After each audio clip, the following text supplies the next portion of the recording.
بار بار گناہ بار بار توبہ. جہانگیر خان اپردیر KPK. مولانا صاحب میں سعودی عرب میں ہوں. ہائے انہوں نے گناہ کا تذکرہ کیا. میں اس گناہ کا تذکرہ نہیں کروں گا, بس اشارتاً بات کروں گا. میں نے 5 یا 6 مرتبہ گناہ کیا اور پھر گناہ کر بیٹھتا ہوں. کیا اللہ مجھے معاف کرے گا؟ میں کیسے اس برائی سے بچوں؟ دیکھو میرے بھائی, جو سچی توبہ کرتا ہے تو اللہ اس کو معاف کر دیتے ہیں. یہ اللہ کا قانون ہے. چاہے 100 بار گناہ کیا ہو, 100 بار توبہ کی ہو. تو گناہ کرتے ہوئے شرم آنی چاہیے, توبہ توڑتے ہوئے شرم آنی چاہیے, توبہ کرتے ہوئے شرم نہیں آنی چاہیے. ہوتا یہ ہے کہ جب انسان کوئی گناہ کرتا ہے پھر وہ توبہ کرتا ہے کہ اللہ اب دوبارہ نہیں کروں گا, پھر اس سے گناہ ہو جاتا ہے. جب دوبارہ گناہ ہو جاتا ہے تو پھر وہ توبہ کرتا ہے کہ اللہ اب نہیں کروں گا, میں وعدہ کرتا ہوں. دل میں نیت بھی ہوتی ہے کہ نہیں کروں گا. پھر جب دوبارہ گناہ ہو جاتا ہے تو پھر وہ کہتا ہے یار کیا فائدہ بار بار توبہ کرنے سے, گناہ تو مجھ سے ہو جاتا ہے. یہ شیطان ہے, یہ شیطان ہے. شرم آنی چاہیے توبہ توڑتے ہوئے, وہاں شرم نہیں آ رہی, توبہ کرتے ہوئے شرم آ رہی ہے. تو یہ شیطان نا غلط رخ پہ لے کے جاتا ہے انسان کو. ایک ہی چیز جو گناہ سے بچا سکتی تھی وہ توبہ تھی. شیطان وہ توبہ چھڑوا دیتا ہے کہ کیا فائدہ ایسی توبہ کا کہ آپ توبہ پہ قائم تو رہتے نہیں ہیں. تو ہونا یوں چاہیے کہ جب گناہ کی طرف جائیں تو پھر آپ بولیں کہ کیا فائدہ ایسی توبہ کا کہ تو توبہ پہ قائم تو رہتا نہیں ہے اور گناہ کر لیتا ہے. تو یہ سوچ کے گناہ سے بچائیں اپنے آپ کو. اب گناہ اگر ہو گیا تو بھئی توبہ تو کرنی ہے, کیونکہ جہنم کی آگ تو برداشت نہیں ہو سکتی نا.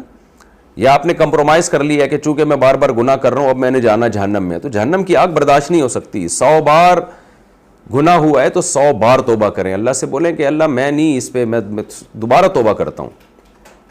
تو حتی الامکان اپنے آپ کو برائی سے روکیں. دوسری بات یہ کہ یہ برائی ہوتی کیوں ہے, تو اس کے اسباب پہ غور کریں. ایسی جگہوں پہ نہ جائیں جو گناہ کی یاد دلاتے ہوں. اور میں بار بار لوگوں سے کہتا ہوں جلد نکاح کریں. ایک بیوی سے اگر جو ہے وہ پھر بھی گناہ چھوٹنے کا خطرہ نہیں ہے تو دوبارہ دوسری شادی کر لیں. اللہ نے حلال کی آپ کو اجازت دی ہے, کیوں گند میں منہ مارتے ہیں, کیوں برائی کی طرف جاتے ہیں؟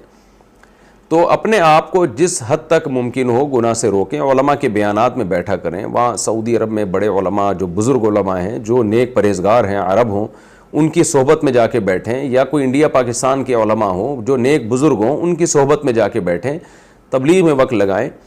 تو اس سے انشاءاللہ آپ کے دل میں برائی آہستہ آہستہ یہ برائی ختم ہو جائے گی. تو اس لیے اللہ نہ کرے پھر بھی ہو جائے تو رونا اللہ کے سامنے گڑ گڑانا ہے. اور گناہ کا جب خیال آئے تو یہ سوچا کریں یہ جو تو بار بار توبہ توڑ رہا ہے نا, اس سے دل میں سیاہی پیدا ہو جائے گی. توبہ کی توفیق ہی ختم ہو جاتی ہے بار بار گناہ کرنے سے. اور اپنے آپ کو سزا بھی دیں. جب کوئی گناہ ہو تو روزے رکھیں یا صدقہ خیرات کر کے اپنے آپ کو سزا بھی دیں. تو میں بھی اللہ سے دعا کرتا ہوں جو بھی گناہ کسی کی بھی زندگی میں ہو, اللہ سب کو سچی توبہ کی توفیق نصیب فرمائے. علماء نے ایک بڑی زبردست بات لکھی ہے کہ توبہ جو ہے نا یہ الفی ہے, اور گناہ کیا ہے, یہ اللہ اور بندے کے تعلق کو توڑ دیتا ہے. توبہ کی الفی سے اس تعلق کو جوڑ دینا چاہیے. اب ہم الفی سے وہ چیزیں جوڑتے ہیں جو قیمتی ہوتی ہیں, جو سستی چیزیں ہوتی ہیں وہ نہیں جوڑی جاتی. 5-10 روپے کا کپ اگر ٹوٹ جائے تو آدمی کچرے میں پھینک دیتا ہے, لیکن چاندی یا سونے کا کپ اگر ٹوٹ جائے گا تو آپ الفی سے جوڑیں گے اس کو, آپ پھینکیں گے نہیں کچرے میں. تو انسان اور اللہ کا جو تعلق ہے نا یہ گھٹیا چیز نہیں ہے, یہ بڑی قیمتی چیز ہے. یہ اگر 100 بار بھی ٹوٹے گی تو اس کو 100 بار جوڑا جائے گا. جیسے سونے کا کپ 100 دفعہ بھی گر کے ٹوٹ جائے نا تو 100 دفعہ جوڑا جائے گا اس کو.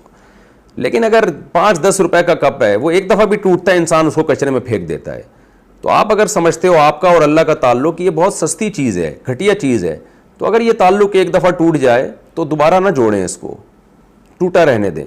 لیکن اگر آپ یہ سمجھتے ہو کہ بھائی یہ تعلق بہت قیمتی چیز ہے اور یقیناً اس سے بڑی نعمت کوئی نہیں ہے انسان اور اللہ کا تعلق رہے, اس سے قیمتی چیز کوئی نہیں ہے, تو پھر یہ تعلق 100 دفعہ بھی ٹوٹے گا تو 100 دفعہ اس تعلق کو جوڑا جائے گا.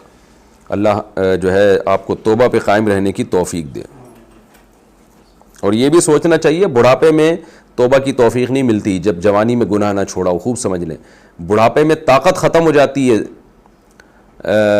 برائی کی, لیکن جذبہ باقی رہتا ہے اور وہ بڑی پھر گھٹیا اور بدترین زندگی گزرتی ہے. جو نوجوان جوانی میں فحاشی کا کام نہیں چھوڑتا نا, بڑھاپے میں اس کا بیچارے کا بڑا بیڑا غرق ہوتا ہے. آخرت کے عذاب سے پہلے اللہ دنیا میں بڑھاپے میں عذاب میں ڈال دیتے ہیں اس کو. تو ابھی توبہ کر لیں, ابھی قائم رہ لیں توبہ پر. انشاءاللہ اس کی بڑی برکتیں اللہ آپ کو عطا فرمائے گا.